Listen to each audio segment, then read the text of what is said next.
আছি। আজকে আমি তৈরি করব পটলের দোরমা।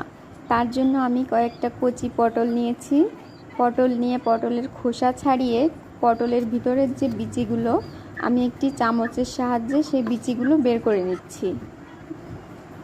এই যে আমার সবগুলা বিচি বের করা হয়ে গেছে। এই যে পটলের বিচিগুলা, সাথে পেঁয়াজ, মরিচ আর আমি কিছু আলু কুচি নিয়েছি। এবার এই সবগুলোকে আমি একসাথে ভাজি করব। সাথে দিয়েছি 2টা ডিম।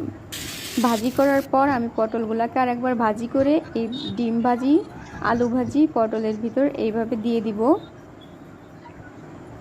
পটলটা আমি খুব বেশিক্ষণ ধরে ভাজি করিনি, এটা একটু হালকা আছে ভাজি করতে হবে। দিয়ে দেওয়ার পর আমি সরিষা মরিচ বেটে নিচ্ছি। সরিষা মরিচ বেটে নেওয়ার পর আমি কড়াইতে পটল দিয়ে জল দেওয়ার পর সরিষা দিয়ে তৈরি করে ফেললাম।